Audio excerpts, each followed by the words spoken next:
What it do, Yankee fans? What it do, Yankee fans? We are back with another episode of the Yankees Morning Brew. I do apologize being gone for the last episode, but we are here. Let's run the intro.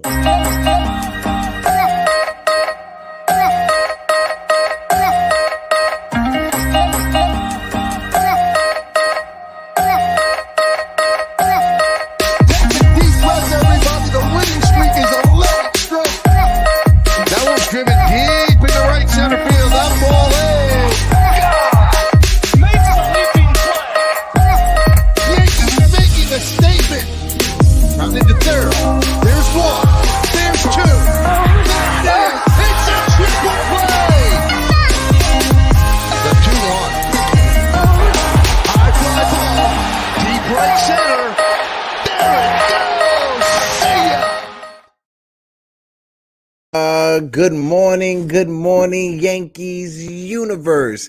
KOD Nation, stand up, and all you Degens, wake up and get your coffee. Welcome to this Thursday, February 23rd edition of the Yankees Morning Brew. Yankee family, familiar, how we're doing today? Good morning. Let me give a couple shout outs real quick. My guy Sunil, my brother's in the chat. Sunil, what it do? My guy TC Stills is in the chat. Good morning, brother. Hope all is well. Tyler Tabbitt is in the building. Tyler, good morning. Ivan Manny, my man, good morning, sir. FJ's in the building. FJ, what it do? Good morning. I just want to say good morning to everybody. I apologize. Last two Yankees Morning Brew, well, not last two, but Yankees Morning Brew and Get Yanked, we had to cancel it this last week. For those of you that know, I had a passing in my family. My grandmother passed away Friday is when I got the news. So Pete told me just to, take my time, do what I have to do, be with family. Same thing with Jiggerman. So this past Tuesday, didn't have a Yankees Morning Brew. Past Friday, no Get Yanked, but we're back. We're back. I'm here. I'm back. I'm ready to go. I'm happy to be here with my family, my Yankee family, to have the conversation. But yeah, I appreciate everybody that reached out just to make sure I was good. Like I said, I had a passing in the family. So I appreciate everyone who gave me best wishes, who gave me everything in the world that I could ask for at that time. But let's have some conversation when it comes to our New York Yankees, because we are here to have that conversation. Spring training is in full effect. We are here. I'll be joined by Uncle Tats in a few minutes. Oh, I think Tats is backstage right now. Yes, he is. Appreciate everybody with their thoughts. Ivan Manny, thank you so much. Sunil, I appreciate you, my brother. Michael Caputos, I appreciate you. Caputs, TC Stills as well, appreciate you as well. But before I continue, if you guys haven't, right, please follow the new channel. I'm put it in the chat right now. The Morning Brew Sports. That's what we will be housing all of our content going forward. Thank you so much, Tyler. I appreciate you, brother, definitely. But I'm gonna bring in a guy that I had to reach out to help me with this conversation. I know I was gonna have on both Joe from The Shift and Uncle Tats from Pinstripe Chronicles. Joe had to reschedule just because he had a last minute emergency that popped up. So it would just be me and Uncle Tats. And I can never deny a morning with Uncle Tats. So look, he's backstage laughing right now as I just said that. Uncle Tats, good morning. Good morning, Hector. Again, I'm so sorry for your loss. I know we were talking over the last few days, but yeah, my condolences, and on behalf I appreciate of Chronicles, we're always here for you. No, I appreciate that. And it was somewhat weird because my girlfriend, my partner, her grandmother passed away on Valentine's Day, right? And then 3 days later is when my grandmother passed away. So it was been a tough week for the both of us. But we here, we got that energy, I always try to have that energy, Tats. You know it. That's all we got. We just no, but I got some combos lined up for us. Perfect. And absolutely. Shout out to everyone who's in the chat as well. If you guys can, hashtag Brew Crew in the chat. If you aren't following the Pinstripe Chronicles, what are you doing with your life? Come on, do something better. All right. The first topic we want to get into, because it is spring training. How are you feeling overall? Before I bring anything up, how are you feeling right now going into spring training, knowing that this is the roster we have, Tats? How are you and the guys over there at Pinstripe Chronicles feeling? I think it's really mixed. I think the positive side of it is we're going to get a chance to see some of the youth and their progression. And that's what I'm looking forward to the most, is seeing where's Volpe, where's we're going to get to see Dominguez for a hot minute. We know he's not going to make the roster, but at least we'll get to see. All right, here's this guy that we've been hearing about for ages. What's he going to be? What are we going to see him bring to the table? Peraza and Cabrera getting back into one second. My guy Jason from 161 River Ave. Jason, I appreciate you, my man. Hope all is well with you, Jason. If you guys aren't following 161 River Ave, what are you doing? Jason is one of the first content creators that actually I reached out to and he responded to. One of the first guys that I ever done any type of work with. So shout out to my man Jason. Appreciate you, brother. All love, my guy. My fault, Tats. Go ahead, bro. No, that's Jason. We hit the pause button for Jason. But the other positive thing I'm looking forward to is seeing the duo of Cole and Rodon. I think that we're going to see a much better year from Cole. Not that he was terrible, but I think we're going to see the Astros Cole. Because when he had Verlander, they were a very dynamic duo. Yeah. We're going to get that back now that he has Rodon with him. So that's the other thing that I'm looking forward to. What I'm not looking forward to is the left field situation at all. I think that's really that's been the elephant in the room for all us content creators with the Yankees. Yeah. What's going to be the final solution? And I don't think we have the solution yet. Well, yeah, interesting that you bring it up because I wanted, that was the first conversation I wanted to get into when it comes to left field.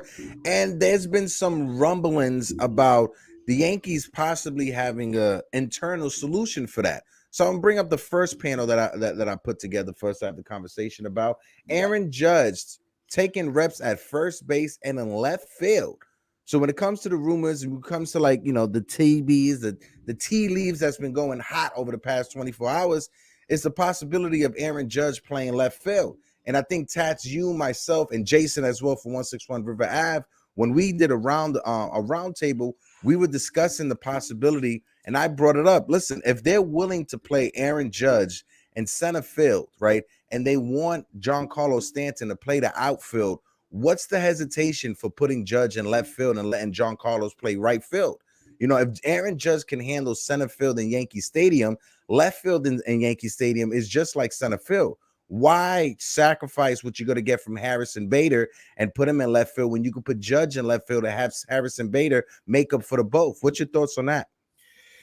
My first thought was, we signed him to a big contract as our right fielder, and I thought, just leave him there.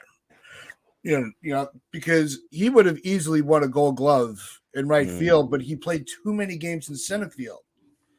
But when you continue looking down the stat sheet, if he just played a few more games in center field, he could have won a Gold Glove at center field.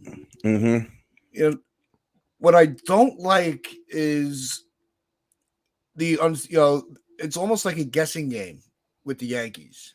It's like they're just throwing names against the wall. Well, maybe he'll play left. Maybe this guy will play left.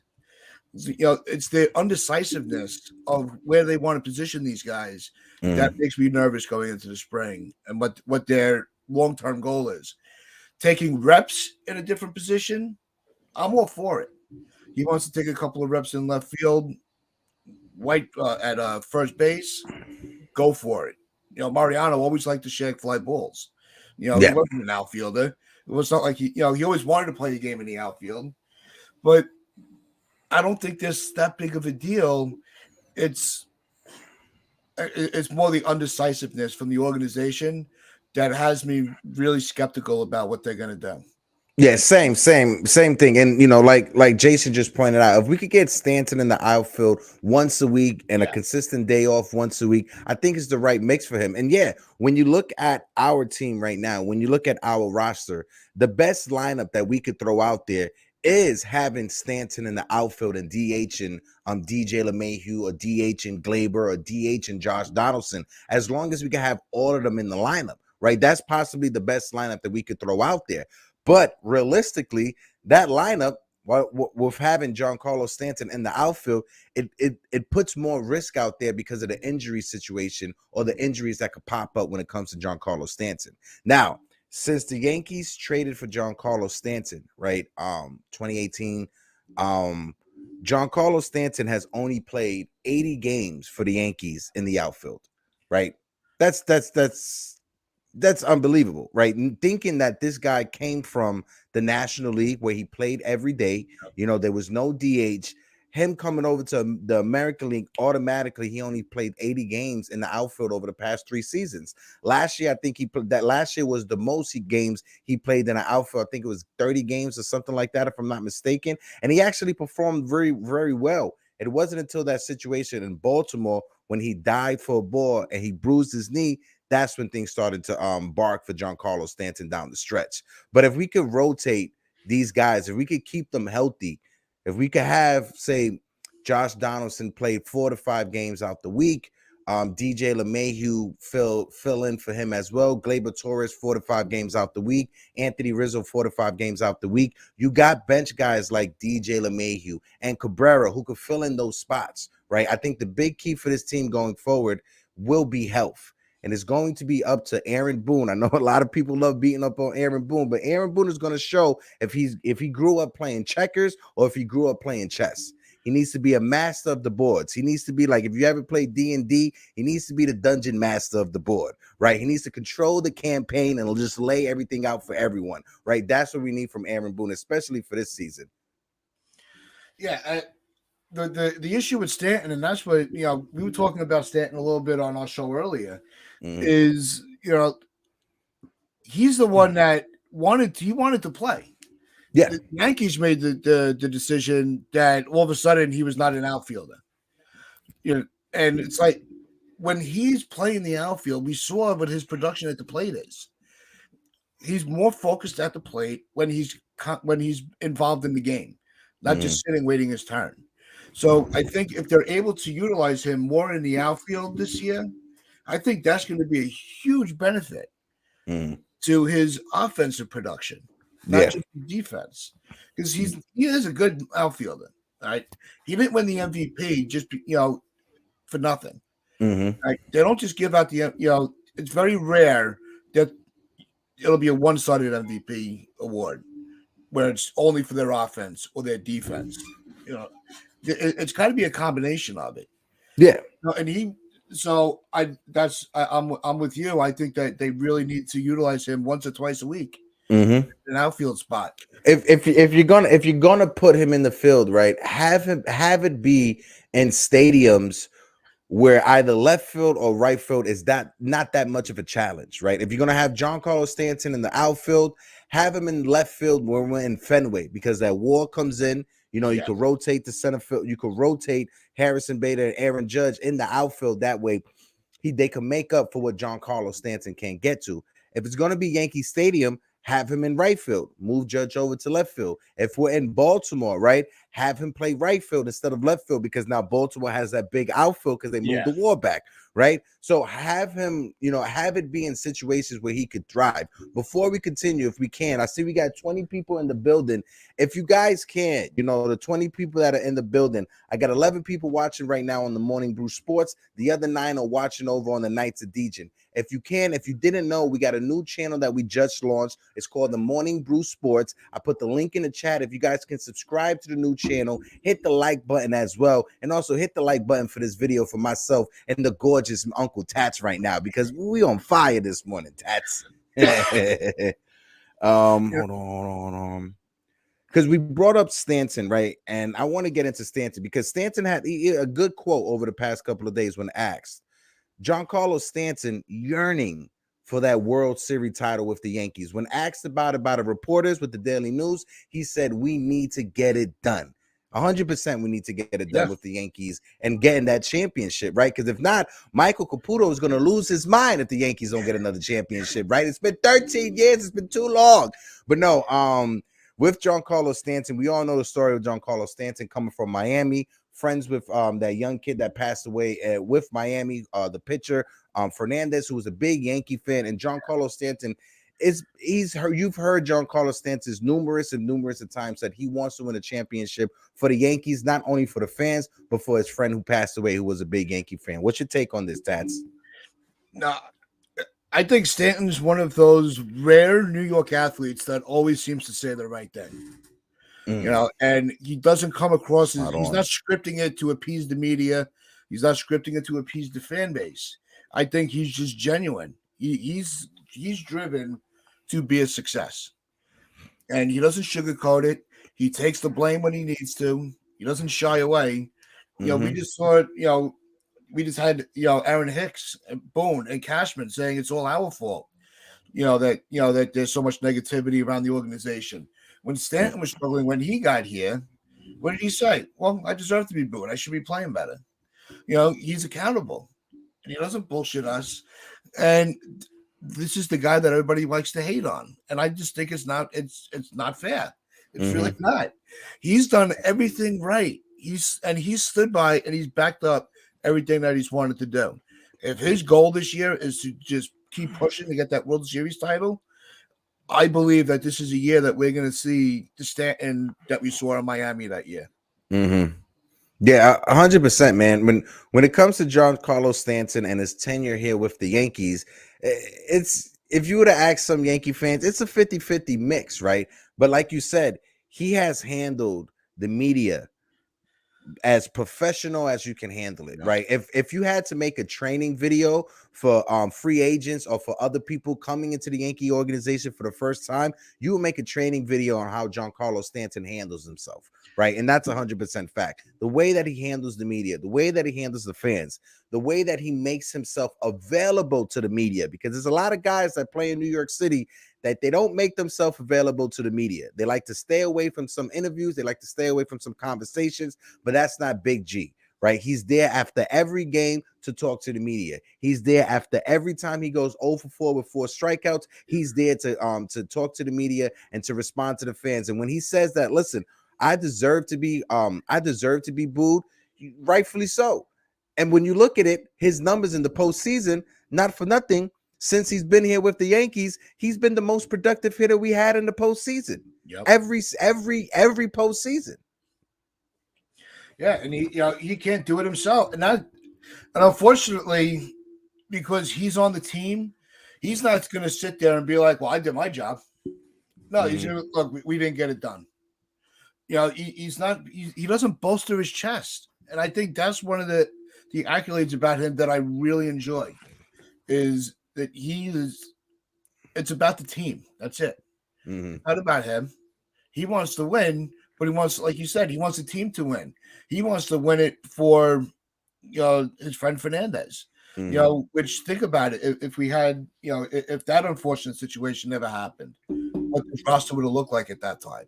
Yeah, 100% right. Again, how Big G has handled the situation here in New York, to me, is you can't ask for anything else. And like Jason said in the chat, I want him to hit his 500 home run as a Yankee. He's almost at 380. He has 5 seasons left. And what's crazy about it, by the time his contract will be done in 5 seasons, right, he would play the majority of his seasons in the major leagues with the Yankees, right? So if he gets to 500 home runs, I know that's the threshold of Hall of Fame. Giancarlo Stanton would go into the Hall of Fame if he's voted in with a Yankee cap, not with a Marlins cap. He would go in with a Yankee cap because of the amount of seasons he's played with the Yankees, right? And Yankee fans, they need to put that, in consideration also. Hold on 1 second. I got another one because you brought up Aaron Hicks. And this is a good conversation to have. Aaron Hicks has turned into the human punching bag, right? When it comes to us Yankee fans, he is literally the human bopper, right? Let me put it right here. Aaron Hicks, he came out and said, baseball wasn't fun last season. I lost my approach. I'm going to try to be as nice as I can because shout out to my guy Pete because Pete already let him know how he felt. But I'm going to try to be as nice as I can. When it comes to Aaron Hicks, right?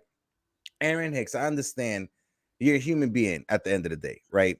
Yeah. Everybody, they have skin, whether it's thick, whether it's loose skin, whatever it is, to handle certain type of situations. When it comes to Aaron Hicks, I don't blame Aaron Hicks for the contract he has. That's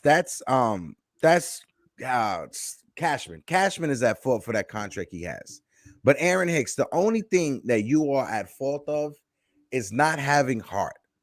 Is not having that six tool. You know, Pastor like say, oh, this is a 5-tool player. Some players have that 6 tool. He doesn't have the passion, the fire, and desire. Listen, if you want, Live Golf just brought a whole TV package with CW and the CW app. You can go try out for Live Golf and be on the CW and get paid millions instead of playing for the Yankees if that's what it takes. Tats, you know I've told this story so many times, but I'm gonna say it again for the people in the chat, right? Before I throw it over to Tats. For those people who don't know this story, when I went to Yankee Stadium, right? And I went to the day that Derek Jeter was being honored at Yankee Stadium when they was giving out these beautiful plaques, right? I got mines. When they was giving out these plaques, the game was moved back. Everything was moved up because Derek Jeter's in town. So your preparation, batting practice, fielding, all of that is moved up an hour because you got to prepare for the ceremony, right? So with that being said, you got a game that starts at 7 o'clock. Normally, you do your batting practice at 4 o'clock, 5 o'clock, right? That's normally. Everything was moved up an hour, like I just said, people. Aaron Hicks got to Yankee Stadium that day. I was standing on gate 4 on the line. He got to Yankee Stadium that day at 4 p.m. At 4 p.m. And that was the game. That was the game where he dove for the ball in left field and it stood right on the line and he didn't go after it. Where he got booed and Aaron Boone had to take him off of the field in the middle of an inning, in the middle of the game.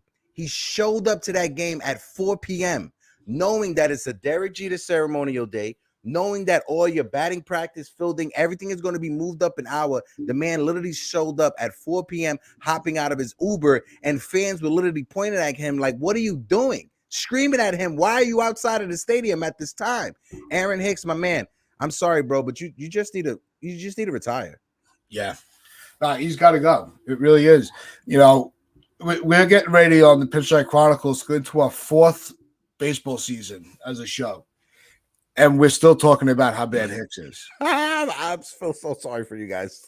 I mean, it's gotten to that point. And that image of him just standing there with his head down and the ball in play haunts us.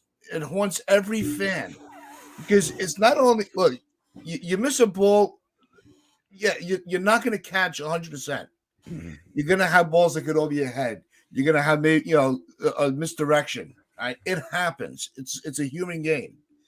But when you put your head down and you give up, you're done. Mm-hmm.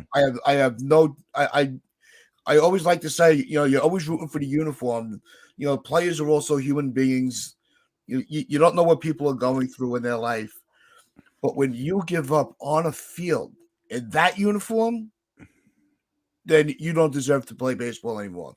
You're done. Yeah. The fact that he's coming back this year is just gross. It shows, like Tats, being, you got your job, you got your career, you understand the position that you are in as a supervisor, somebody who runs that type of organization, right? If you have a worker who goes about his business the way he goes about it, doesn't get his job done completely, shows up late, right? It isn't reliable. Isn't somebody that you could call and say, hey, I may need you to stay a couple hours for overtime. Could you do it for me? You get paid double time, whatever it is. If you have a worker that is getting away with bloody murder time and time and time again over 4 years, and you come up to me, Tats, as another worker, and you tell me, listen, your productivity is not good. You're showing up late, this, that, and the third. How am I going to respect you as my boss? How am I going to take you serious if I seen for the past 4 years you let this man get away with murder time and time and time again, and you ain't say a zip nothing to him? Because it starts from the top. Like you said, how many times do we hear Cashman coming out into the media and trying to BS us and the reporters by making excuses? He's got enough excuses. He could, rewrite War and Peace. You know what I mean? And he's just got this playbook of excuses And when your leader is constantly making excuses for the shortcomings, then it goes down to the middle management. Now we have Boone making excuses all the time. Yep. Well, if they're getting away with it, why can't I get away with it? If you Yep. see your boss taking a nap at work, you can be like, you know what? Screw you. I'm going to take a nap too. Exactly. So if they're not going to take their goal of winning a World Series, if they're not taking it seriously, why should the players? Breaking news. Sweeney Murdy just took a job with MLB. Fire. Good That's for awesome. Sweeney. That's good for Sweeney, man. I'm happy to see that for Sweeney Murdy. Jason, thank you so much for dropping that breaking news. Sweeney Murdy, he's been the beat writer that I've gone to since I've been following the Yankees. Like, that's the guy that every morning, whether it's the Daily News, I think it was the Daily News at first, he would have those articles in the back of it. Now, I'm not sure where you work at, but the high school I used to go to, we used to get the Daily News delivered every morning. So right, coming off of the train, going to the train from the Bronx to Brooklyn, I would get the AM New York. You remember the free newspaper on the trains that they used to hand out? I would get the AM New York, and this is before iPods and stuff, so you really had to read something. My ADHD was going crazy. I needed to read, so I was reading the AM New Yorks in the morning on the train from the Bronx going to Brooklyn. I used to go to school right at Atlantic Terminal where the Barclays Center is at, so I used to take it from an hour, boom, right into Brooklyn, go to the high school, get the Daily News, go over all the sports stuff with all my guys and start my day. But kids, you have it too nice nowadays. You got it too easy nowadays with your instant news on your phone. Getting the piece of paper for a transfer, remember? Yeah. Oh my God. What? Now, when I was young, the tokens were being phased out. But if you didn't have a household that had somebody in the household that had 20 tokens ready just to hand out to people, you weren't a real New Yorker, honestly. Let's be facts. Let's talk facts. That's why you always had quarters in your pocket, because it was $1.25 at one point, and that quarter always killed you. Yep. And when you ain't have a cell phone, if you ain't have a quarter to call home, oh my God, you was in trouble, because my mother specifically was not answering any 1-800 collect calls. Was specifically, she didn't care who was on the phone. But you brought up the young kids, and I see Michael Caputo's in the chat talking about. Hold on, wait 1 second. Who's he brought up? Trey Turner. Bring it up, Trey Turner. So let's talk about Anthony Volpe, right? Because obviously all of us Yankee fans, we want to see what Anthony Volpe does. And also, guys, if you guys just came in, if you guys can check the chat right now, you guys will see the new channel link is in the chat. So if you guys could please sub to the new channel, I definitely appreciate you. My man Blue Gold is in the building. Baby Blue, what it do, baby? Infamous new king. He said, word. I used to get the coffee and then New York Post every morning before hopping the M train to school. That's a fact, bro. That's a fact. But talk about Anthony Volpe, right? Interesting article that came out with the Daily News. Volpe knows his focus has to be on improving, not making the opening day roster. And if that's the quote, and if that's the mindset that this young kid has, Yankee fans, get ready, because Anthony Volpe is going to be coming. I'm happy to see that he came out and he said he's focused on improving what he has to improve on and not making the opening day roster. Yes, he wants to make the opening day roster. He would love to make the opening day roster, but showing that, listen, I'm working on what I have to work on, and if I make the roster, I make the roster. What's your take on this from Anthony Volpe, Tats? Here it is again, another player that gets in front of the media and is saying and doing everything the right way. I think that no, he shouldn't be. Yes, his goal is to make the major league roster. Absolutely. What ball play? Nobody in the minors is saying I'm good where I am. But the fact that his focus is just on his game, so he could be a positive for the organization, because like Michael Caputo's always said, our prospects are not panning out. We need these guys to pan out. We can't have another revolution of the baby bombers that fail. Because the only one that's still standing really is Judge. Because Glaber's going to, I think Glaber's going to be on his way out. He hasn't been what we expected him to be. And part of that is the organization's fault, and some of it's his fault. But when you get a guy like Volpe saying it's almost like he understands that he's right there. He's like at that 4A player level, but he's just got to tweak it just enough where he doesn't fall into a category of being another Andujar, Yeah. where it just doesn't click. He kills it in AAA, but just can't get it done in the majors. He's got to be able to get himself out of the middle. Mm-hmm.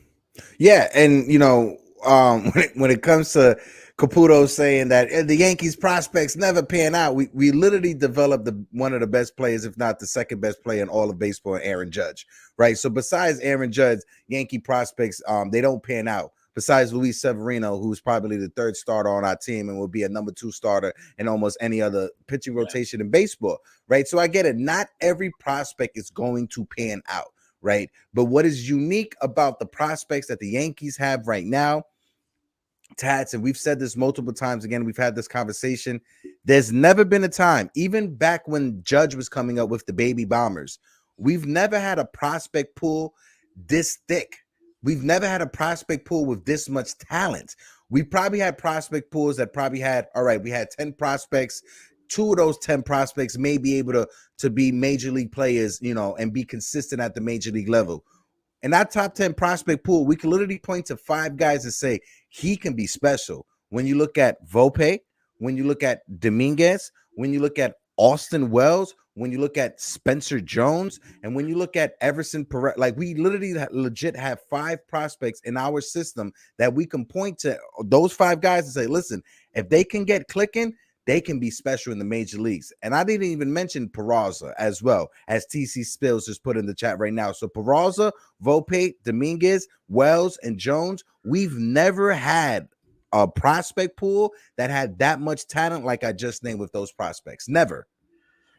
Yeah, and I think Sunil brought it up. And let me tell you, Sunil, you are hilarious in the chat. Oh yeah, I love Sunil, bro. I swear to God. Sunil needs to have like his, how Yogi has that book of Yogiisms, Yeah. right? Sunil needs to have Sunilisms. That's what you that's what we need to have from Sunil. But no, and the of what position he's going to play is also another hot point. And I know they're going to start working him out at third base. I'm not opposed to it because, if the more positions that he's able to play, the better. But one of the other things that we were talking about it this morning was making sure don't get these guys into other positions to utilize, to make them a utility player. If you're going to have him playing at third base, have him play third base, or have him play short, or have him play second. Don't bounce him around to 5 positions in 5 games. I think that's going to be very harmful to his development. So, a lot of people talk about his arm strength. I have to see more. I really do. I don't like, I don't like judging people until they get to the majors. I can, you can see who's got the potential, but the finished product is on the major league level. Yeah. And so some players, it takes a little while for everything to just fall into place. Some it happens right away. We've seen that. But not everybody could be a Trout or a Harper or a Soto, where it's just bam right off the bat. They're all-stars. Sometimes it takes a year or 2. And I think that's where they already screwed that up with Torres by putting him, having him play a phenomenal year at second, then putting him at shortstop, and then putting him back at second, where it was way too late to even do that, to give them any type of productivity that year. They can't do that again with these kids. Give them a position, let them play it.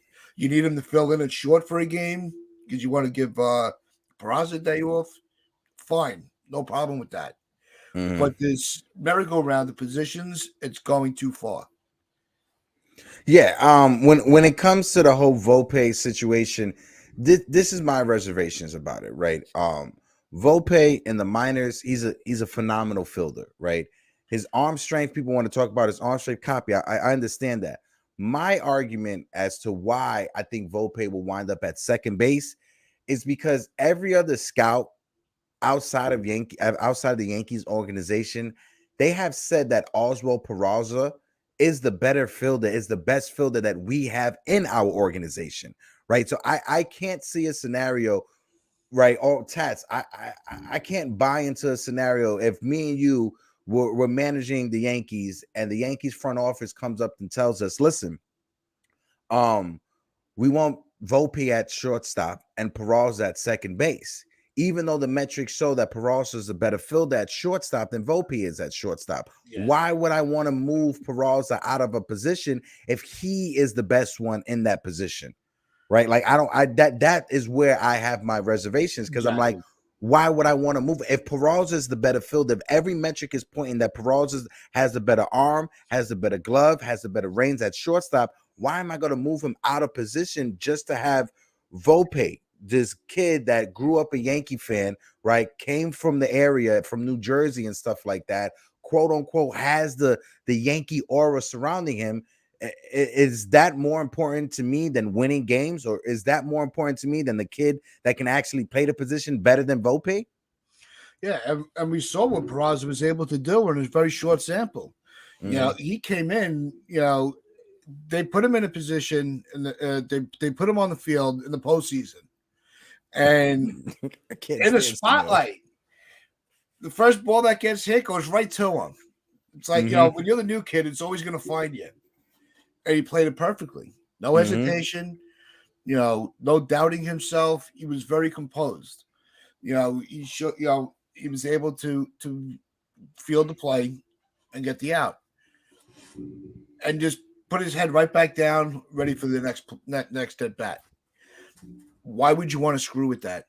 Why would you want to mess that up and start playing mind games with this kid? You know, the only one that I could see that would really fit that utility role would be Cabrera. I think he's the one that you're going to want to have play left, short, center, and third. So that's what I would do with him. Have Cabrera learn from LeMahieu of how to really prepare yourself to play multiple positions. Sometimes you have to do it in a game. You know, you'll start in left. Maybe they want to give Peraza the rest of the day off. You know, it's a blowout. You want to get him off his feet, you can slide Cabrera into short. You know, that's where LeMahieu can really help that kid. Yeah. And really make Cabrera an asset. Because having a utility player in baseball now is so much more of an asset than it was when Zobrist did it. Zobrist was a unicorn back then. Yep. And I still say he was the best utility player the game's ever seen. I loved watching him field. He could have been the catcher and been a Gold Glove. He was just that type of player. 100%. Those are the only two positions that he never played was pitching and catching, right? But Ben Zobrist was a phenomenal major league career. And as soon as Oswald Cabrera came up, one of the first players that I compared him to was Ben Zobrist. If he's able to hit like Ben Zobrist, play as many positions as Ben Zobrist, if you look at like the position breakup, the only reason Ben Zobrist played like 2 games at third base with Tampa Bay, that's because of Evan Longoria. It's the only reason. If it wasn't for Evan Longoria, he would have played way more games at third base, right? But Ben Zobrist, phenomenal major league talent. If we get 75% of that out of Oswald Cabrera, I'll take that. That's a win. I'll take that out. That's a win 100%. And Caputo, I see Caputo going in the chat crazy. Caputo, I understand the whole, you know, buying the championship, doing what you got to do, but you got to understand, before the 2009 spending spree that went on with CeCe, Burnett, and Mark Teixeira, like, you got to understand the reason that was able to happen was because we just came off the contracts of Mike Mussina, Jason Giambi, Bobby Abreu. So the Yankees, they dumped so much money in the offseason between 2008 and 2009. That's why they were able to spend so much money, because of all the money that came off of the books. If you look at it right now, this past offseason, the money that we spent on Rodon and Judge, that's the money that came off of the books. When you look at Chapman, when you look at Britton and the other free agents and the other money that came off of our books, we finally got Jacoby Ellsbury off of the books this past offseason. So that was a big reason why we went out there and was able to spend the money on Rodon and spend the money on Aaron Judge, because money came off of the books. Now, I'm not giving the Yankees a pass because they needed to address the left field situation. I get it. Andrew Benintendi, he didn't want to come here. He didn't want to come back to the Yankees. Whatever reason is whatever reason. but you still could have addressed that left field situation. Now, if the Pirates are asking too much for Bryan Reynolds, I understand that, because last offseason, the Pirates they asked the Mariners for Julio Rodriguez for Bryan Reynolds. I'm not making that trade. No. Hell no. So whatever the Pirates GM is smoking, please save some for me and Tats. We need it. Go ahead, Tats. I think that part of everybody wants to bring up the spending and and the contracts and all that, and you're looking on the other side, in the other borough, what Cohen's doing. Cohen had he's been going on a spending spree because they had no core. They needed to rebuild that entire roster. They needed the out with the old, in with the new. And you're seeing that where, they might not be. They still think that they can overtake New York. It's going to be a long time before they can take that claim. Yeah, I don't care, even if they do win the World Series this year.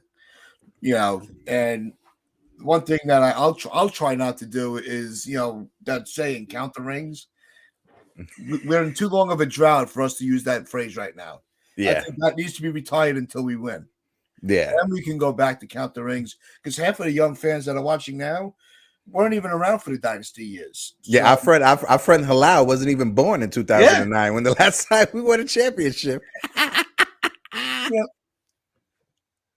Yes, the Yankees have been able to construct a roster where they're competitive every year. Right? We would on my show on Tuesday, we were talking about how this generation has never seen a losing season as a Yankee fan. Never. The Yankees haven't had a losing season since '92. Right. So when you go that far back, so the Yankees have been able to be competitive. I think that's what we want first and foremost out of our teams. But unfortunately, the Yankees have set the standard of it's World Series or bust. And that's not something that only George has said. Hal has said it. Cashman has said it. The managers have said it. Yeah. The players have said it. So they've kept that elevated level up here. You can't just reinvent the wheel because it's not working. You already raised the bar for us all. Now it's time to put up a shutout. And that's where Caputo makes a lot of good points, where enough is enough. Yeah. It's time to go back into that old school mentality where you're a bulldog on the field. Yeah. And not try to be friends with everybody. The only reason us Yankee fans, we are this arrogant, right, about championships is because we've been sold that idea. You've told us since the 70s, since George Steinbrenner has taken control of the team. But since the 70s, we was told it's either World Series or bust, World Series or bust. That's why us Yankee fans were so arrogant. That's why Michael Caputo is the way Michael Caputo is, because his front office, time after time after time. When I was watching this team when I was in high school, that's what I was told. Championship or bust, championship. So I have that drilled into my brain since a young age. So it is championship or bust. And the organization, you got to step it up when it comes to spending. Now, Tats, you could say that Steve Cohen, his spending spree, yes, it's about, putting a good competition out there. It's about putting a good team out there, a good product out there on the field. But at the same time, this is all PR. He's using that instead of buying a big ad and put it in the Times Square. He's taking that money from the ad and investing it into his team. He's investing it to be the talking point around Major League Baseball when it comes to other fan bases, because now every other fan base is saying, well, I wish I had Steve Cohen owning my team to spend that money. And this is all it is with Steve Cohen. He's a billionaire spending took a money. Super Bowl ad out. I mean, this guy is a spending lunatic. Yes. Yes. It's literally, and this is the thing. When you have all this money, right? You just want to buy friends, and you just try to buy friends. Look what Elon Musk did. Elon Musk, he spent $44 billion on Twitter just so people could stop being mean to him. But they're still being mean to him. Now, here's what I like about Steve Cohen's approach. Because now he's got all the other owners questioning their spending, habits. I think that they're going to force the hand of other players, other teams, to open up their books and start spending a little bit more, because they're going to want to be competitive against Cohen in the bidding. Because Cohen will just go out and buy everybody. and he doesn't care if they say he bought a championship. He'll be like, "Yes, I did." Mm-hmm. You know, he's got the paychecks to prove it. You know, he's signing enough checks that he could back up. Yeah, I bought this, and deal with it. You know, so I think his arrogance is also going to wake up a lot of other owners. You're already seeing it. Look at the Padres. They were willing. They gave Judge the biggest offer. Mm-hmm. And Machado's going to opt out after this year, and the Padres, they're going to have that 12-year, $400+ million contract that he wants, because he's seen they gave a contract to Yu Darvish that's going to have Yu Darvish pitching till he's 45 years old. Xander Bogaerts is going to be in his 40s also. So the Padres, they're giving the extra years and the extra money as well. I'm not sure if the Yankees are going to be willing to go 10 to 12 years on $480 million to Machado. I don't see that as a reality, and Caputo is going to be so upset because he wants Machado with the Yankees. When he was first as a free agent, Machado was the fit. Yeah, it really was. I think at this stage, I'm not so sure I would give him that kind of contract. Carlos says Machado wants 100 years. Yeah, 100% Carlos with the K. That's my guy, Carlos. Let's jump into another one that we got. Now, DJ LeMahieu. He's excited and says that his foot is fully healed and healthy.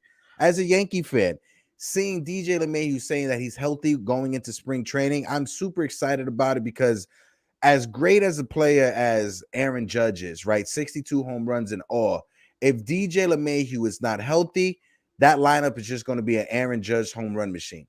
DJ LeMahieu is what sets up this lineup and makes this lineup a lot different than what it is when DJ LeMahieu is not in it. He is very important to this lineup. He is very important to this offense. What's your take on DJ and his health going into spring training? I think the unhealthy LeMahieu is what really stalled us in the postseason. Mm-hmm. I think, when you're able to get a contact hitter that's got just a little bit of punch, I think that was so vital, because one, his at bat seems to take forever. Mm-hmm. He's got a very, very good eye at the plate. So you're going to, force pitchers to have to think a little bit more. And I think with that approach going into this season with the pitch clock, I think these pitchers are going to have a fit with him. I think they're not going to know what to do, because they're going to have to keep rushing their pitches. And what's going on, Ruben? Ruben, what it do? He says no. Li DJ is needed in this lineup. Ruben, what's good? Where is Li? I saw Li earlier. Yeah, there he is. No, he's still there. Li. He said Yankees should have traded DJ. Now, it's one of the things that we keep missing out on in the postseason is the contact hit, and not just swinging for the fences. LeMahieu brings you that piece of the pie. It brings you that missing piece of this championship puzzle. So if he's coming into the season healthy, thank God, because we can't afford another year without him. Yeah, 100%. We need a healthy DJ LeMahieu. When he first got injured, he was batting at 300 or like a little bit under 300, and then once he got injured, it literally just tanked. And that's when our season started to go the way that it went. When DJ got injured, when Michael King got injured, and we couldn't be healthy and have a healthy team. What benefited the Yankees for the first 2.5 months of the season, the Yankees were the only team for the first 2.5 months of the season not to have a player on the IL, right? That goes to show you right there how important having a healthy roster is for the entire season, right? Because the Yankees had the best record in baseball at the time. They were the first team to 70 wins. They were the first team to 60 wins, 50 wins, 40 wins. For the first 2.5 months of the season, the Yankees were literally cruising on skates, on cruise control, no player going on the injured list. That first injury happened, and it was literally a downfall. Like, we were able to do our shows where we're going, there's nothing to complain about. It was nice. It was fun.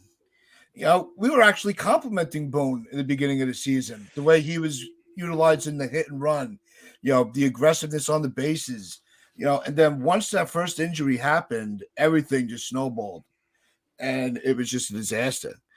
But I think if when the way that they took last year, when you saw the first half, I really think that was Boone managing.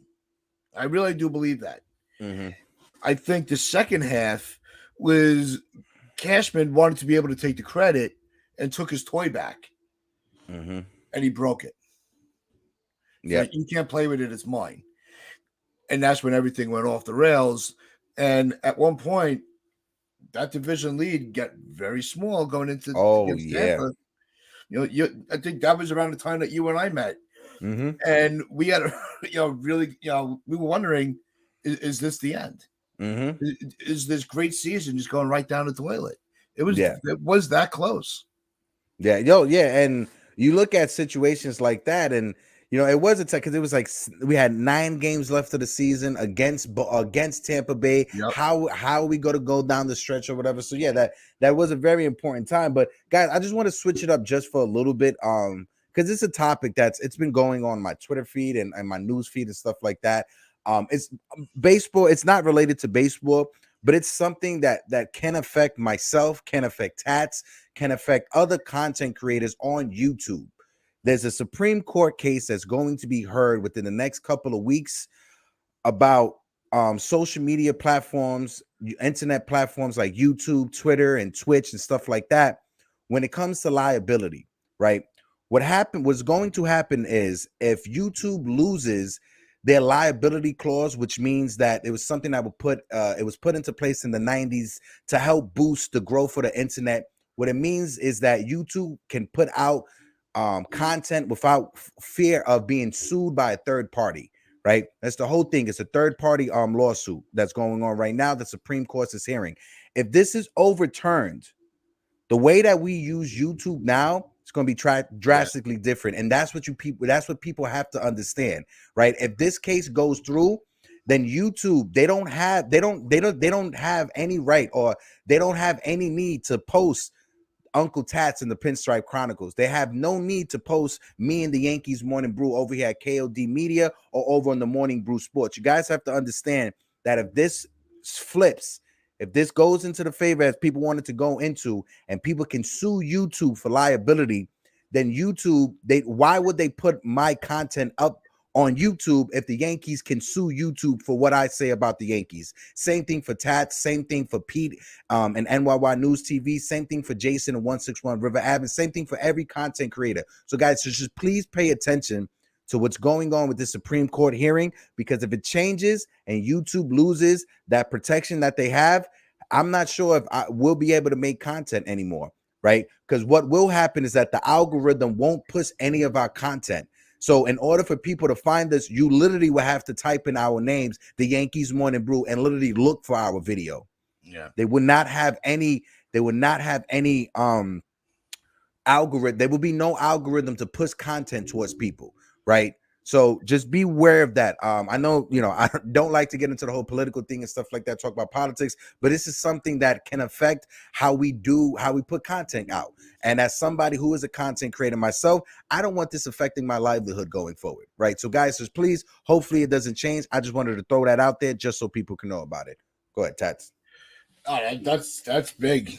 That would really change everything. Yeah.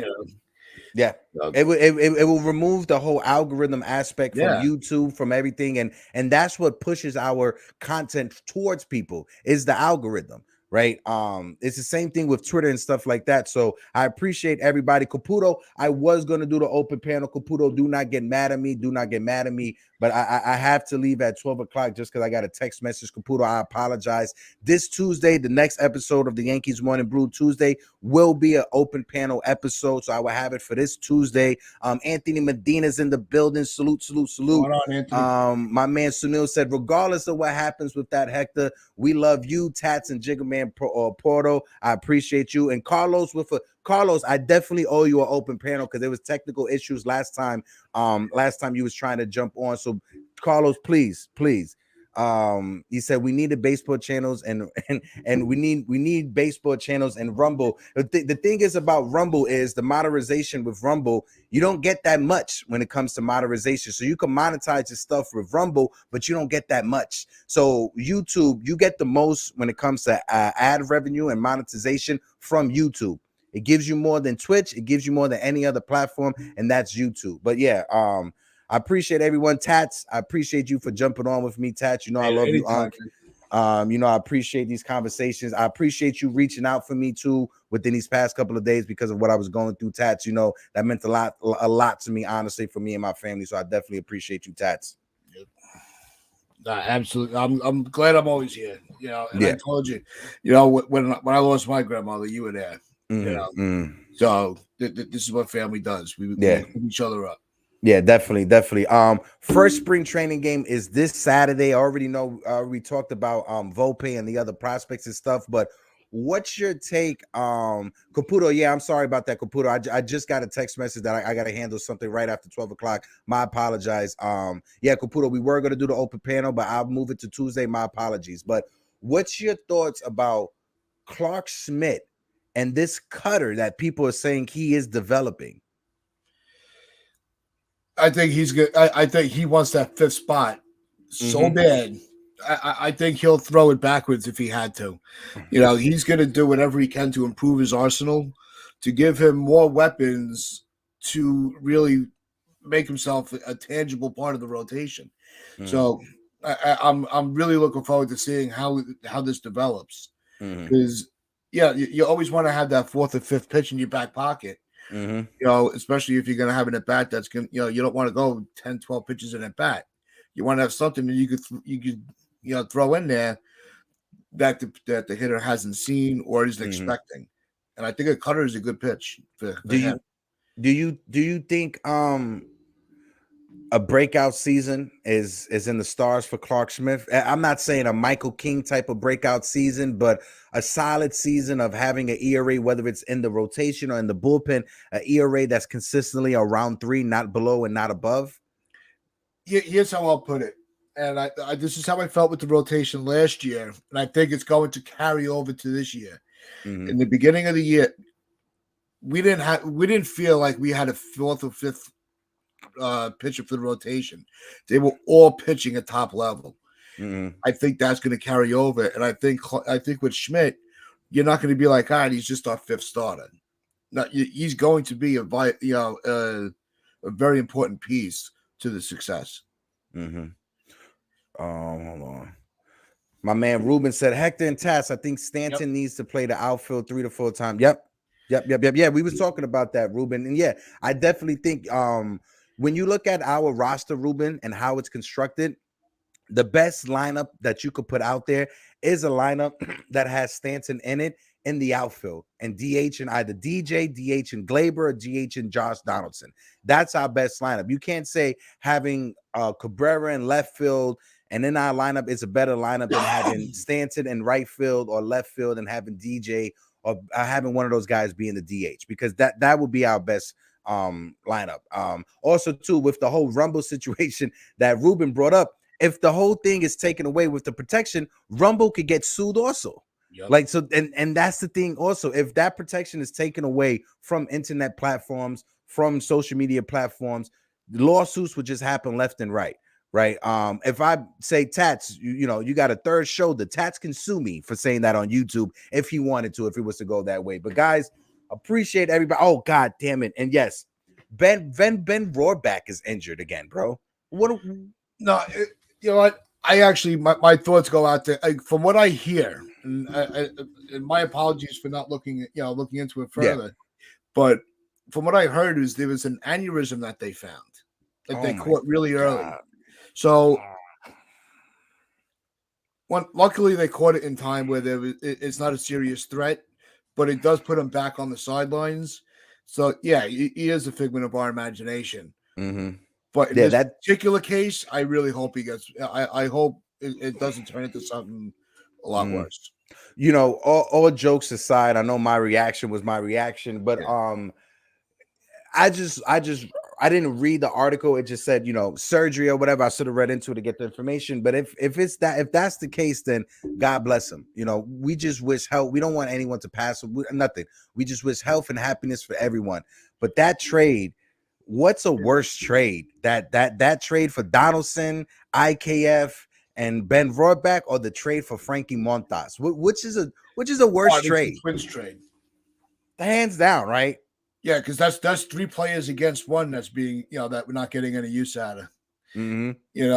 But we have the arsenal to come to pick up the dead weight for Montas. But now we're stuck with Donaldson. We're stuck with IKF.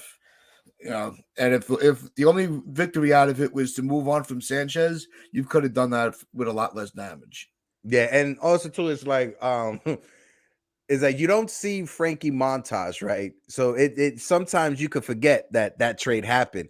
You see Josh Donaldson every day though, so you're reminded on a daily basis, like consistently every game. Yeah, every time you look at the lineup, you are reminded every day that Donaldson is in the lineup, and then possibly IKF could be in the lineup, like Tyler just posted right there. So every day you were, Frankie Montas, the injury sucks because we gave up prospects. We thought he was going to be a phenomenal starter. Cool. He disappears because we don't see him.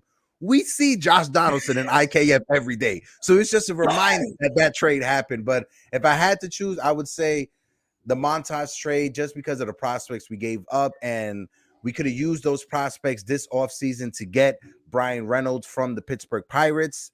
I understand if you didn't get Castillo, if that's the guy you wanted and you didn't get him, don't settle for the second tier or the consolation prize, because that's what Frankie Montas was, a consolation prize that he was damaged goods when he was coming. He was already damaged goods on the way over here, and the Yankees just saw that, didn't care, and still brought him in. Yep. Yeah, it's looking at them every day. It is part of why I say the Twins trade was worse. With Montas, we didn't really get a chance. We never got a chance to really see what he can or can't do. So it's hard to judge somebody. He might come back after the surgery because they're saying 16 weeks. So he'll be able to start baseball activities May 16th was the date that Boone said. So if we're able to get him in the second half at full strength, I think that could be a benefit.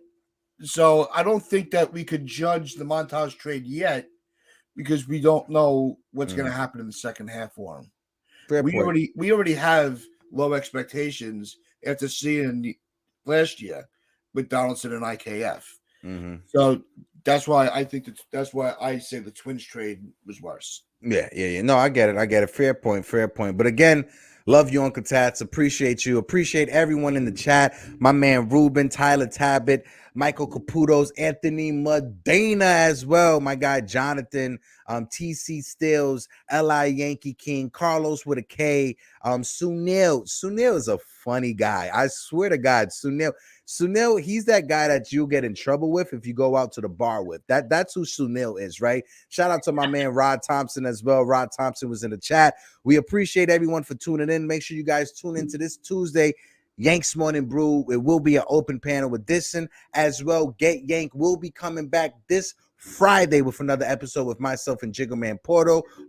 Make sure you guys all tune in. My man James Cook was in the building. He said Yankees got Montas because he had really good success against the Astros, and he did have phenomenal numbers against the Astros, and that's why Brian Cashman went out him to get it. So that's a good point, James Cook. Appreciate you for saying that. But Tats, any last words for these beautiful people before we dip out? No, spring training is going to be starting on Saturday. We're going to have our first game. We're actually going to be able to see some of these guys in action. That's what I'm looking forward to. And as always, thank you everybody that hangs out in the chat. I enjoy hanging out with you guys, chatting back and forth during the shows. And I appreciate everybody because it's you guys that help us. Mm-hmm. Definitely, Tats. And guys, I put the link for the new channel in the chat right there down below. If you aren't subscribed to the new channel, The Morning Brew Sports, please help us out and subscribe over there. But like always, we love everybody. Peace out. Uncle Tats, we out of here. Yeah. Peace. Oh, check out the new outro too. It's pretty dope. Shout out to Jigga Man.